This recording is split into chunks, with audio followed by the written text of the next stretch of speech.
Good evening, everybody. My name is Beverly Burnett, and I am a very grateful, recovering, dedicated member of Al-Anon. Hi, Beverly. And I am so happy to be a part of this. What I have seen here, first of all, I love your theme, wisdom through the steps. Breathe. When I came here, I had nothing. And I have a great deal of wisdom, good, bad, and ugly. I know a lot today about living life and having a life today, and it's been mentioned a number of times. But before I get into all that, first of all, I really want to thank Maureen and Colleen for giving me this incredible opportunity to experience this magnificent conference. I have watched the triangle of Al-Anon happen here, the unity, the service, and the recovery. It has been absolutely amazing. And I know why I'm here. You think I'm here to be the keynote speaker. I am here because I needed you this weekend. I have experienced some of the best, the finest recovery in the rooms, been to the workshops, the speaker meetings. It has been incredible. You guys have something here in Massachusetts that you need to be proud of. You have a great program here, and you have a way of expressing it and sharing it and giving of it. And I am just overwhelmed by the day that I've experienced today. And thank you, and yesterday. Thank you. Thank you, thank you.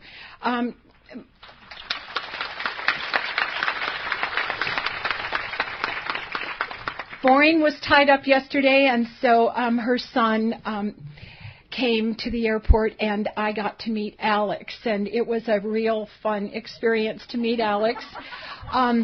He slept through his alarm, so I woke him up, I think. He said he would be there in a few minutes, but, he's young.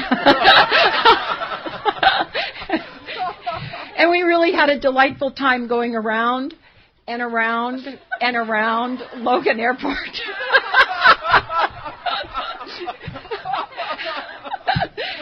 And finally, when all else fails, you stop and ask directions. So he was curious. He says, "What are you doing here?" And I says, "Well, I'm going to be the keynote speaker at the conference," and we kind of cleared all that up. And anyhow, we ended up having a delightful time, and he brought me to the house, fixed me a cup of espresso, and just as we were going to have our little cup of espresso, Colleen blew in the front door, and it was another wonderful experience. And so they said a 2-hour drive. I am here to tell you it took 10 minutes to get here. Not because she drove fast, but because we never stopped talking. And the next thing she realized is we were here, and she wasn't quite sure. So my son showed me how to Google off my what do they call that? With the little envelope on your cell phone, text message. I'm not a techie. Anyhow, I get lost, and so he showed me how to Google things. So we Googled the telephone number and got directions, and we drove around. A long time ago, I've been here. It's been fun. She is just absolutely. I have met delightful people, Maureen and Colleen, and thank you very much. And Nancy, thank you for taking on the incredible, huge responsibility of chairing this convention. It is amazing. I want you to know that there are more people attending the Massachusetts Al-Anon convention than we had at our Texas State convention. So good for you guys.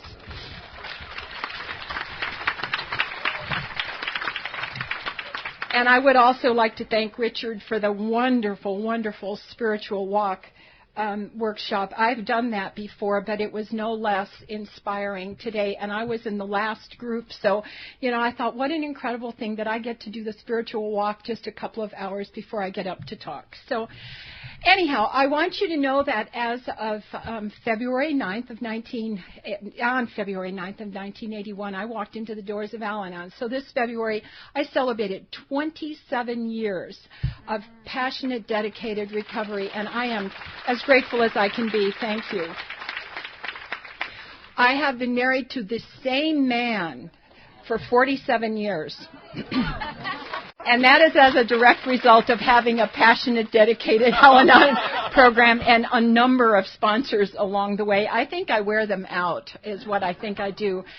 I am 66 years old. I want you to know that so you don't calculate things when I'm telling you some of the events of my life.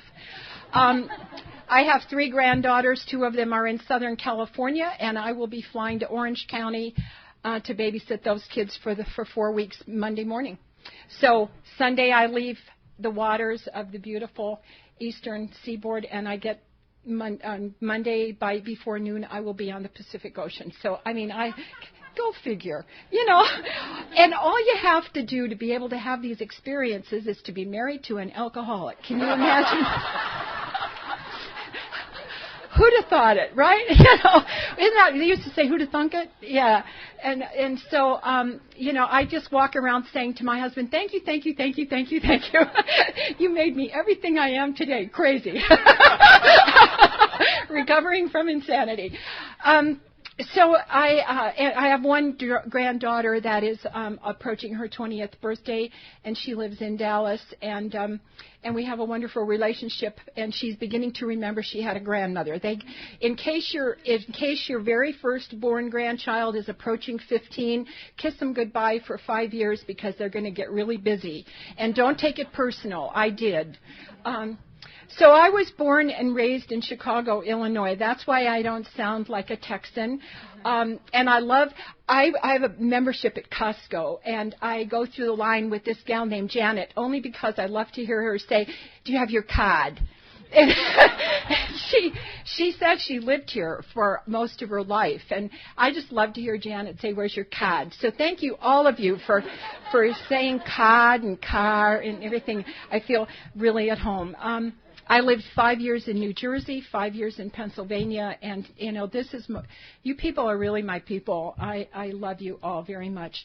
However, somehow or other, in 1978, 30 years ago, I landed in Texas, and I've been in the same house ever since.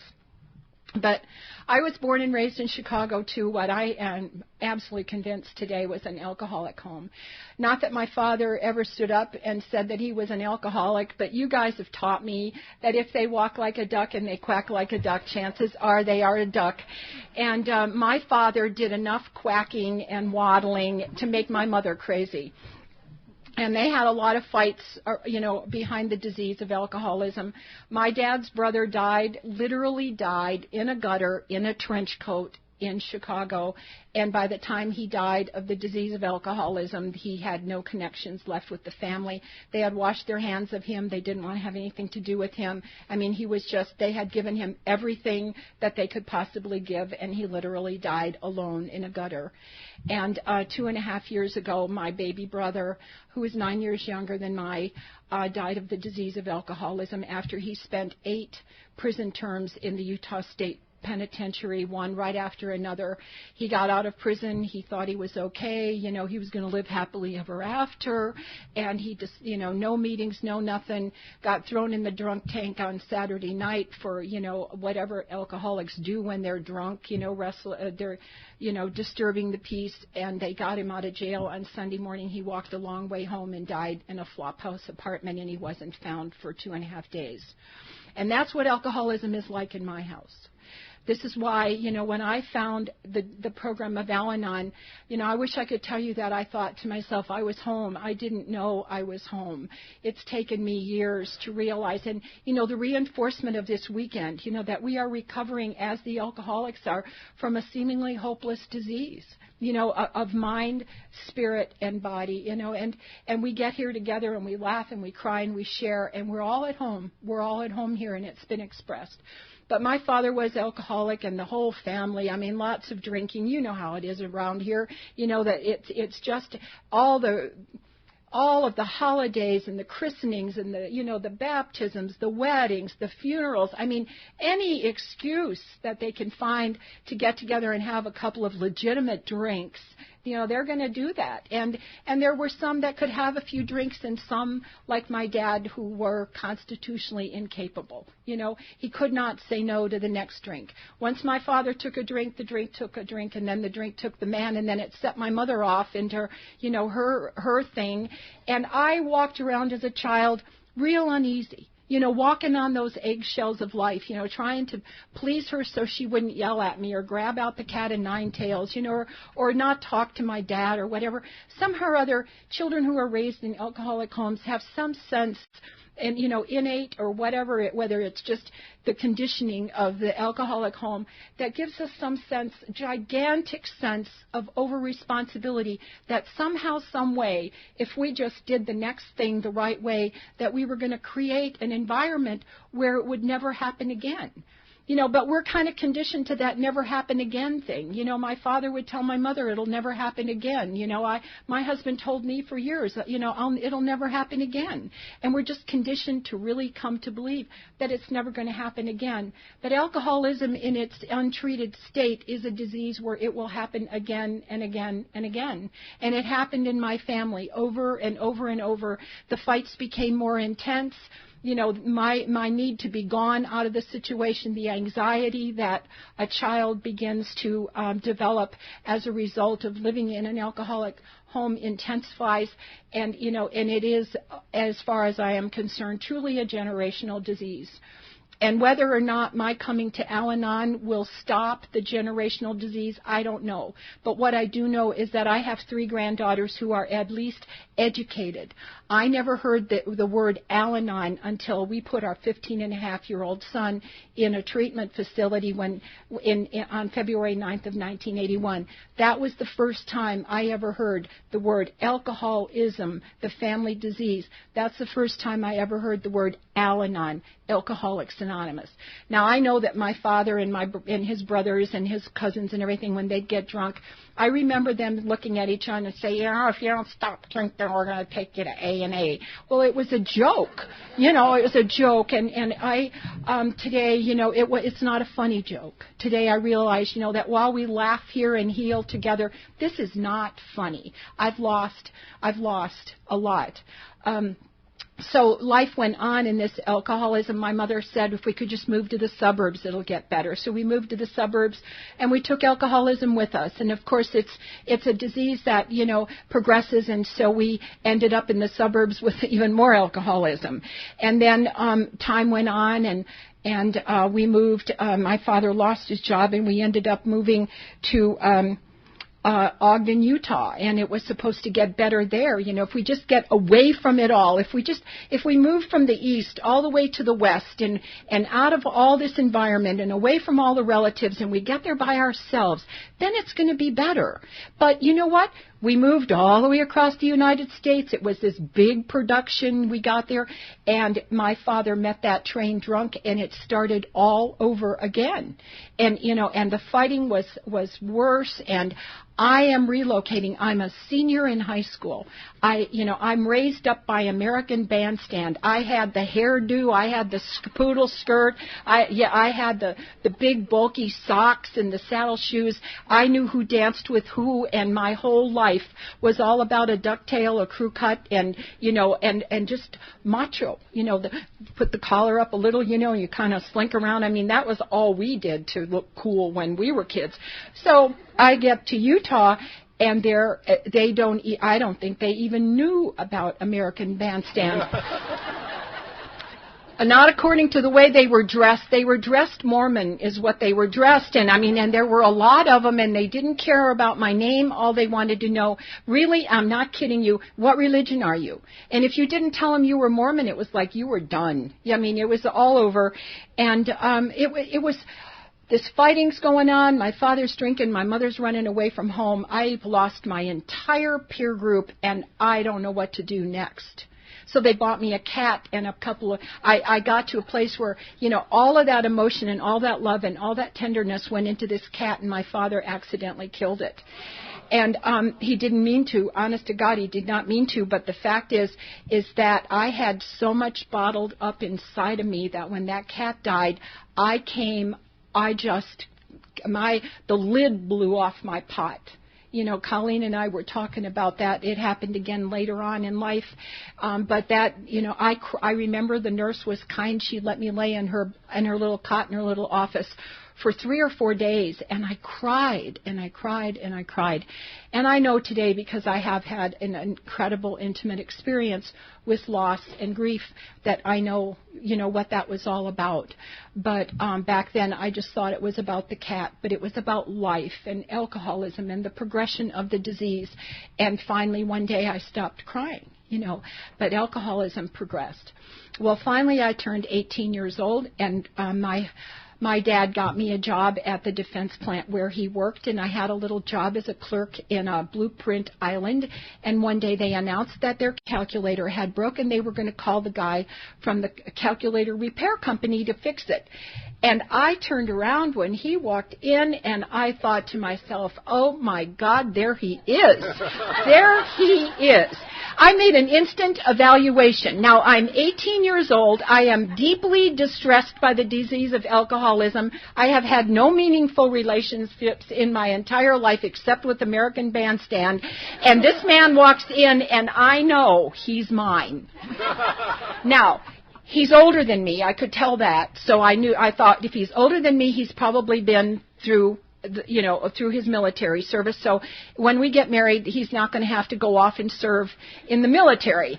And then he had a briefcase, so of course, then he comes to fix it, so he has a job, And then he lights up a cigarette when you could smoke in buildings. And I mean, that was the kicker. He just kind of hung that cigarette out the corner of his mouth in a way that was so intensely sensuous. And he blew smoke rings in the air. And, my guy had to smoke. It was like prerequisite. So, and then he's got a crew cut and a ducktail. He's got a sport coat and a tie. And I know that this building is out in the middle of nowhere, so he's got to have a car. So those were my prerequisite qualifications for the man that I wanted to marry. Now, there was a little bit of a problem. He was, in fact, married. But the rumor was they weren't married very long, and that they were having trouble. Now, again, I don't know where a woman or a girl, who's been raised up in active alcoholism gets this notion, but I knew if that man was mine, I could make him happy. I knew it. And, and there wouldn't be any fighting 6 months after you're married. We would be living happily ever after. Now, in the book, How Al-Anon Works, there's a chapter there that I just love. Somewhere between page 29 and 35. Read them all. You can't go wrong. But there's one in there that says struggling with reality. And I lived my entire life in a fantasy. I was either in bed with a man, and I didn't even know what sex was, but I was controlling the outcome, just as it says in that book, or I was gone on an imaginary vacation. Now, I had never been farther away from home until we moved to Utah, except for Lodi, Wisconsin, but I'm off on these adventures, and I was always somewhere in my head, and it was my defense against the disease of alcoholism, to live in that fantasy. And as the book explained, it is a way that we can create our own outcome. And I needed to have an outcome because everything was going wrong, and I could create it to come out my way. So time went on. He was in and out, and there'd be trouble, and he'd be back home in the big bed, and then he'd be sleeping in his office on a cot, and then he'd be home in the big bed and sleeping in the office on a cot. And I just loved the days when he came in with the cigarette, and he'd tell him he was sleeping in the cot. I'd go, oh, yeah, yay, I could fix that. So one day he come into the office and he whispered in my ear and kind of brushed up against my hair, and he says, I'm officially separated from my wife, and I would like to take you out on a date. And I thought all my dreams had come true. And so I brought him to the house on Friday night. My father took an instant shine to him, took him out in the kitchen somehow or other, alcoholics, no alcoholics, and there was no question in my father's mind that I had brought my dad home a drinking buddy. And they go out in the kitchen. By the time we went off on this date, my husband was half in the bag, and we finished it off in the rest of the evening, and it was everything I knew. It was everything I knew. the smoking, the drinking, the silliness, the inappropriate behavior, all the remarks, you just know. It was everything I knew, and I thought, he's mine. He's mine. So we get home. Now, I'm preoccupied all evening on the date with the kiss. If he kissed me goodnight, I won the game. So I'm like ready. And he comes up to the stair, and he has to kind of focus, It's like, I know she's here somewhere. So it wasn't just the driving, he's kind of zeroing in, and he kind of missed the mark, and he fell into the doorbell, and my mother comes out. And that man sobered up on my porch, and all I could see was the red of his taillights, and I thought, he'll never come back. That's the end of it. My mother has scared him off, so I had another resentment against her. But, we all know this. Anybody here who has been affected by the disease of alcoholism knows you just don't get rid of them that easy. Like my father spotted my husband as the alcoholic, I spot him, and he spots me as somebody who's going to take care of him, right? And, so the dance began right then, and he missed dates, and I changed the outside, which is what we do. If we color my hair, change the color of my hair, lose 5 pounds, buy a tighter pair of pedal pushers, do something to change the outside, I'm going to, maybe it will be different. But I didn't know until I got here that it was an inside job, that everything was wrong with me, all of the feelings of insecurity and alcoholism in its progressed state took away all my self-worth, all my self-esteem. I was never smart enough. I was never good enough. I was tall. I came down the chute 5 feet 8 inches tall, and my mother was like 5'1", and her favorite story in life was to tell people, about how big I was. But then some guy came up to her in Goldblatt's one day and said, "That kid ought to be carrying you." And, that was her favorite story. So I felt big and clumsy and awkward and dumb and no self-worth and the wrong color hair and, you name it. And I had the whole thing. So now this guy that I'm just wild about, from the minute I see him, doesn't come to dates, and I know there's something wrong on the outside for me. So I start fixing it all up. But he would call and he would say, "I'm sorry I didn't come last night. We went and had a drink. I just meant to have one beer." And the next thing, they were throwing us out of the keg. Now the keg had dirt floors. Most of the part of it was dirt floors. It was a converted army barracks. And I'm in competition with the keg. That's where alcoholism took me, is I'm in competition with the keg. And, he would say, "I don't know what happened. Like I said, when I got here, I understood what happened. My husband took a drink. The drink took a drink. The drink took a man, and he lost the ability to choose."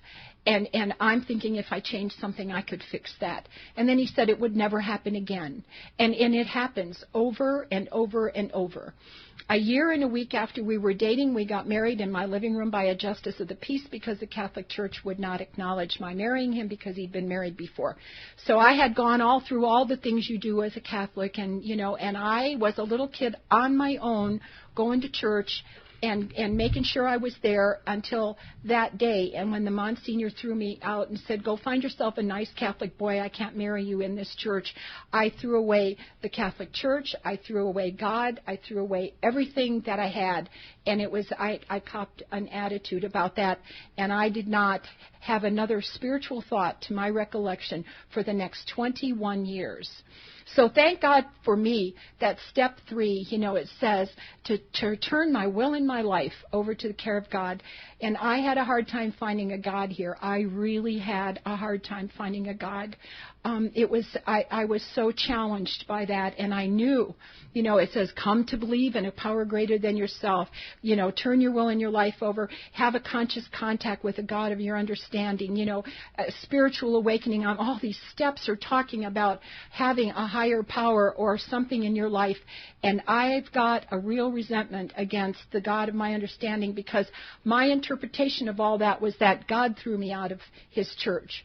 But I know today that God didn't throw me out of his church. You know, God has always been there for me. And one of the exercises that I had when I got into Al-Anon was to look back over my life and find the times when God was with me, even when I didn't believe. And I sat down one day in a willingness to do that and found 10 or 15 incredible examples of how I saw the evidence of God in my life. So while I, as a human, threw God away, he had never, ever turned his back on me. He was in my corner all the time. He was doing for me what I couldn't do for myself. And I thought I am woman, hear me roar, you know. And you get to really do that when you're living with active alcoholism. You get to be, you know, bigger than life, and I can do everything. And then there's some that don't. I happen to be one of those big I am woman, hear me roar kind, and don't help me. I can do this myself. And I'm having a hard time in recovery allowing people to help me, you know. So anyhow, we dated for a year and a week. We got married. We went off on our little 2-day honeymoon. I got pregnant before the rice fell out of my hair. And I want you to know I had birth control pills, but I did not know you were supposed to take them. So 9 months and 2 days after we got married, I gave birth to my first child, and I had absolutely not a clue how to take care of that little boy. I had no idea how to take care of him. I made promises to myself when I was growing up that it was never going to be like it was in my home. I was going to be a kind and loving mother. I was going to read stories. I was going to be there. I was going to bake cookies. And, you know, to some degree I did all that stuff, but emotionally I was not present. You know, I was there physically, but I was not there mentally, and I was not there spiritually. And I became everything my mother was times 10. You know, all of the things I promised. But as time went on, 2 years after our first child was born, I had a second child the same month, just a couple of days later. So they were almost exactly 2 years apart. And by that time, I had become a screamer and a yeller. And one day, our oldest of the two little boys, still not even out of a diaper, took a big Tonka truck across a newly vacuumed rug, and I jerked up that baby and a wooden spoon, and I started to beat the tar out of that baby. And I put him down because I know that was one of the times that I had God in my life. And I heard the voice of God say to me, if you hit that child again, you will kill him. And I dropped that child like if I'd been scared. I mean, I literally dropped the spoon and the baby, and I stood there and I said to myself, what have you become? And that was years before I got to Al-Anon. These little kids, I mean, they're babies. I've got an infant and a little over a 2-year-old, and I'm already asking myself, what have you become? And my behavior became more out of control as the alcoholism progressed. My husband went up the corporate ladder. We moved from Utah to Pennsylvania, stayed there 5 years, went to New Jersey, was there 5 years, and every time we moved, he got a big promotion and a bigger title, and, you know, more starch in the white shirts, and, you know, more expensive ties, and off we would go. But alcoholism was following us along everywhere we went, and we finally ended up in Texas in 1978, and it was with this idea that it was all going to be better now. I mean, he really was making big money now, and we got this house that was bigger than any, you know, I mean, today it's not that big, but it was, back then it was a big house. They're building them 50 times bigger now, but it was a big house back then, and I was, you know, I just knew it was all going to be better. But what I didn't know when we moved to Texas is that alcoholism is a progressive disease, and we packed it up and we took it with us. And by the time we left New Jersey and we got to Texas, my 14 and 16-year-old sons were full-blown alcoholics, and I did not know that. They were practicing the disease of alcoholism on a beach at a private lake community in Sparta, New Jersey.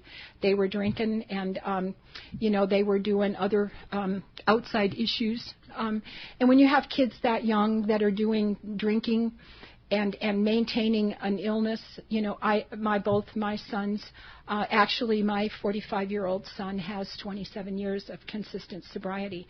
But back then, you know, thank you. Back then, when they're young and they're in the midst of that disease, you know, they're robbing you blind, you know, and every time I turned around, there would be something missing out of my house, and I would go to the young one because he was my live wire, and I would say to him, where did, like, the steaks out of my freezer go? I mean, that would be a good question, wouldn't it? And he'd say, I don't know, Mom, are you sure you bought some? And he'd then, well, yeah. And then I'd go to he'd say, well, we should really probably ask the older one. So I asked the older one, and he said, Mom, if they're not there, then we never had them. Maybe you cooked them. Maybe we ate them. And I began to question my own sanity. So then they started chopping off all the tops of my husband's golf clubs. And what they were doing with that was they were, in order to support their habit, they were making bongs. So all of my husband's golf clubs are now, like 1 inch shorter. And they're selling stainless steel or, whatever alloy, wonderful, expensive bongs. And I guess they were very profitable. I don't know. Then it was the little knobs off my ceiling fans and, anything that had a tube hole in it was gone out of our house. And I would say, what's happening to all this stuff? And they'd go, what? What are you talking about?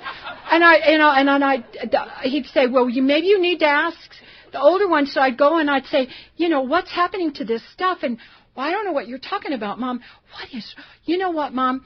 We have sat down and we've had a long discussion about you, and we think something is seriously mentally wrong with you. And I began to question my own sanity. I am questioning my own sanity because it's flying. We had a fire extinguisher. It was an antique, one of the first fire extinguishers. It was made out of copper. One day it was gone, and I said, where did that go? And he says, what? What? And I says, it was there. What? What are you talking about? And I was like, well, maybe it wasn't there. I don't know. Maybe it wasn't there. And it's just a crazy making thing. You can tell them to come home at 10. They're not going to come home at 10. They're going to come home when they want. You're going to tell them be careful driving. They're going to get speeding tickets. You're going to ask them where they went. Oh, I love this part. You've all been there that have got teenage alcoholics. You start asking questions like, where have you been? Who were you with? What have you been doing? Where did you go? Who was she? And to every question, the answer is exactly the same. Huh? I don't know. And that's the correct answer. They do not know. They do not know. But I wanted an answer. I didn't want, I don't know. So in trying to create an environment of love and trust with my teenage sons, they came home with a mystery seed project one day from school, they said. And they asked me if I would help them grow it.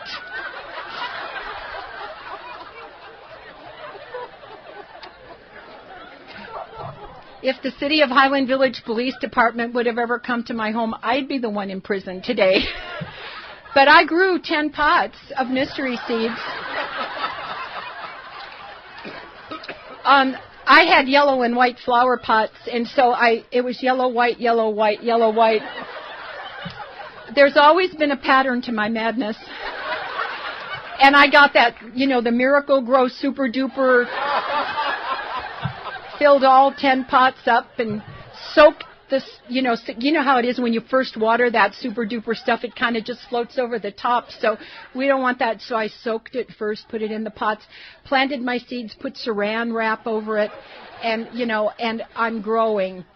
And and they all sprouted. I mean, what are the chances that all 10 of your mystery seed projects are going to sprout and grow? Well, mine did. And the little boys in the neighborhood are coming in and out. I'm making cherry Kool-Aid and my favorite peanut butter chocolate chip cookies. And I'm trying to offer them up little snacks while they're viewing and visiting the Mystery Seed Project. And my sons are so embarrassed. They're saying, Mother, go to your room. And I said, the project is in my room. It was in the south window of my bedroom.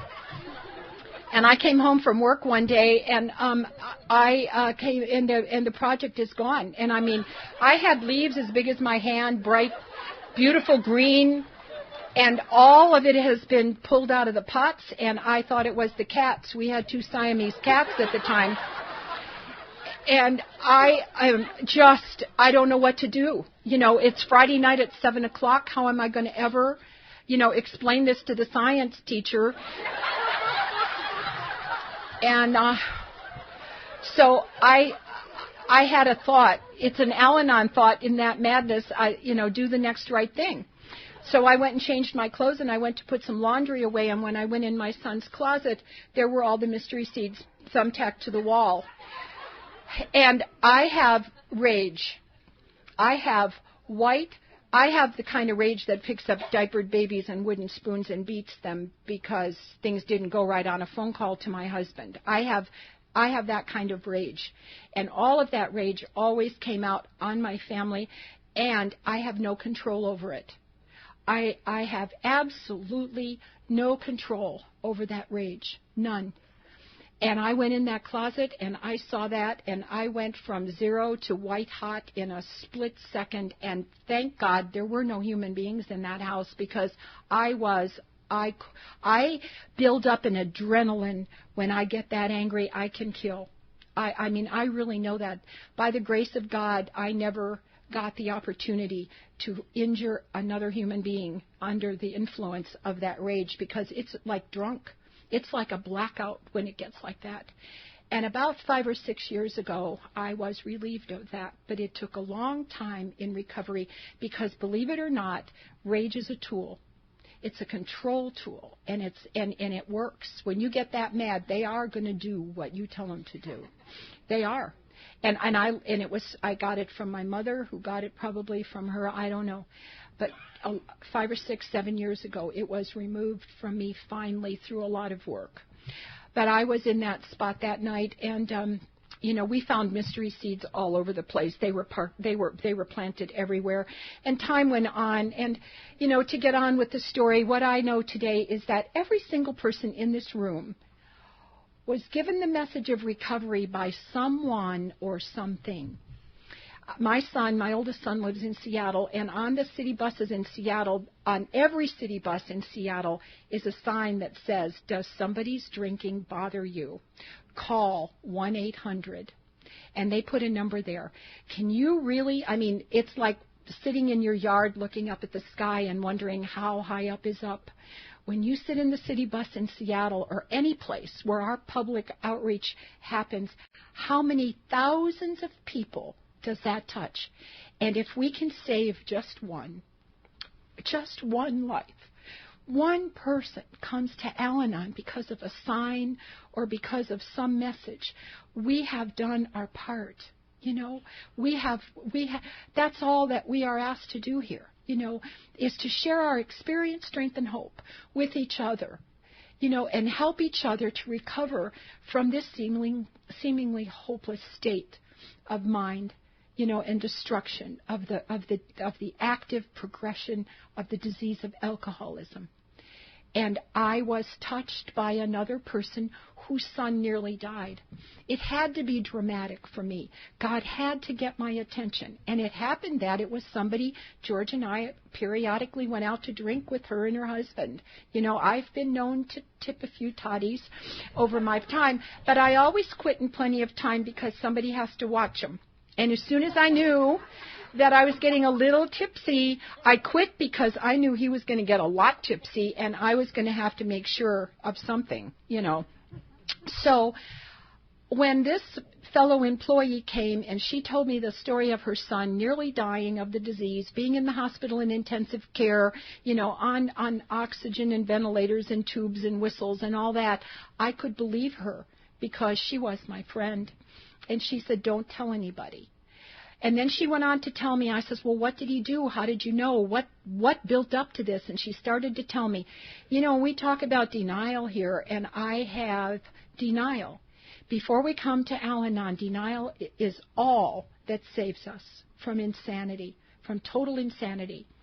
It's not hot, and I'm not here, is basically how I lived my life.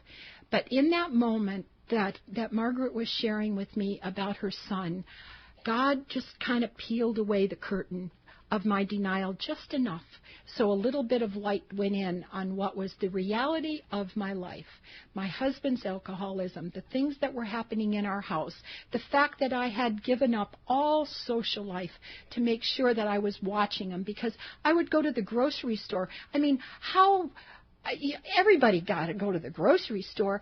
I'm shopping at 5 o'clock in the morning so I could watch them Because if I wasn't there, they were throwing things at each other and fighting, ketchup's leaking down the wall, and all I'd go is a half hour to the grocery store, and I come home to madness. So if I stay there, I get involved in the madness, but at least I'm not wiping up ketchup, And I don't want people to come anymore because my husband wouldn't take their coat. He'd say, what do you want to drink? And the next thing I knew, it was all drunk at the house, and they weren't making sense, and things were getting broken, and it was out of control. And I finally said, we're not having guests anymore. I quit going out with the ladies from the bank, because I couldn't give up the time in the house to go out and have a good time anymore. I had no social life. That's what I'd come down to. And it's been mentioned a couple of times, about that little saying in As We Understood about coming here and being living dead. We were alive, but we weren't living. And that is, I actually was reading As We Understood on the airplane coming here, and I read that very thing, and then I was amused, at how the message follows you across the United States, and you come to Massachusetts, and you hear exactly what I had just read. And I so related with that because I came here alive, but I wasn't living. And my life had, gone down to absolutely nothing, just blackness. And when Margaret said that, I went home and I called my husband and I said, let's have our kids evaluated. Maybe this is teenage alcoholism. So we went off to the treatment center. They sent us home. They said, somebody surely in that family has alcoholism. We don't know who. So when you figure it out, bring him or her back, which really upset me. And anyhow, I ended up, that was somewhere around the 20th of January of 1981. And on the 9th day of February, our youngest boy did take something I knew we had. Now, I am pajama-clad running down our street, calling my 15-and-a-half-year-old names that you would not hear, on a dock. It was just, I had developed a foul mouth, and I was using it against my children. Now, my young little alcoholic son turned around and he says to me, Mom, go back in the house. You're an embarrassment. And I walk back in the house, and I can't see that. My thought process is, how dare him talk to me like that? I'm his mother, But I call up sick to work that day. And what I didn't realize until I got to you is I was sick that day. That day, it was a Tuesday. It was February 9th, 1981. It was the darkest, blackest day of my life. And I have had dark, black days since then, but I've had you. That was the last day that I ever had to walk in the blackness alone. After that day, I could reach out and grab the hand of anybody, somebody, because you all said, if you need, call. And I understood that we were in this somehow way down inside of me. I understood that there were other people in the world who knew what my life had come to. And somewhere way down deep inside, maybe I'd always known the journey because I have cross-stitched and creweled the Serenity Prayer. I have a little thing, big sunflower in a little Campbell's tomato soup can, and it says, bloom where you're planted. Another one that says, life is fragile, handle with prayer. These are all things I did years before I walked into the program. So what I know today is that I have somewhere down in my soul always sought a spiritual solution to the problems that I was having, and I didn't know it until I started to make those connections. And on the 9th day of February, I called in sick. A few minutes later, my son called and said he would go to treatment. The older boy had just returned from a ski trip, and I asked him to drive, and he said he would, but he wouldn't go in. And that day was the beginning of the first day of the rest of my life. And as a result of that, that boy went through 28 days of treatment. I was told that I absolutely had to go to Al-Anon. I said, I work. I haven't got time for a club, And she said, well, we work too, and if you're going to come back here and see your child, you are going to come to Al-Anon. And so I came to Al-Anon not with a pure motive. I had no idea what you had to offer. I still don't have. Everything that I heard today was a complete surprise. It's not that I didn't hear it ever before. I heard it different today. I heard it deeper today. I understood. We talk about peeling away the onion, and it's not, if we would learn it all in the first 6 weeks, there would be no Al-Anon. But we keep peeling away the onion, and we grow flow the wisdom through the steps, like your convention theme talks about. And we get more wisdom, and that's called sharing our experience, strength, and hope. And, and the long-timers share, and they insist on ridiculous things like buy an ODAT book. What? Buy an ODAT book. But I went to Al-Anon, and my motive to be here was not pure. I was fulfilling a commitment for 28 days because she said I couldn't come back there and see my son. Now, I had gotten to a place, like many of us do, where we absolutely, I wish I had a better word, it's a strong word, it is hate, which is the opposite of love. We hate the alcoholic. We hate the alcoholic children. We hate the alcoholic relatives. But what we realize and what we get the knowledge to do here is to learn how to separate the disease from the person. And that was one of the first things Al-Anon taught me, was how to separate the disease of alcoholism from these little boys that I just loved. From this man, in The Dilemma of the Alcoholic Marriage, there is a wonderful little paragraph in there, too, and it talks about my husband being a man, who is also suffering, that I don't know what his past is, and I don't know what his feelings are, and that I am supposed to be considerate and compassionate of this man. And I read things like that. I went to open AA meetings. From the very beginning, they said, you go to open AA meetings, Beverly, because you don't have a clue what the disease of alcoholism is. And chances are this 15-and-a-half-year-old kid is not going to stay sober, and you better understand that it's not about you. And in the place where I went to Al-Anon, there was the little sign on the podium, the 3 C's. I didn't cause it, I couldn't control it, and I couldn't cure it. And I literally had a spiritual feeling of something being lifted off of me. I didn't understand what, but somehow or other you relieved me of the bondage that somehow, some way, I had created this mess. I added to the mess, but I did not create the mess. And time went on. We went. By the 23rd day of February, my husband got a desire chip. And on the 27th day of February of this year, my husband had 27 years of consistent sobriety. And I think tomorrow is March 30th, isn't it? That will be my son's 27th AA birthday, and I already said that. And our young boy came in and went out, and came in and went out. And we ended up sending him up to Minnesota to another treatment center. And, and I'm going to Al-Anon. Before that boy got out of treatment the first time on March 8th, I was going to between 8 and 11 meetings a week. Al-Anon, Open AA, and we have meetings in Dallas called Family After.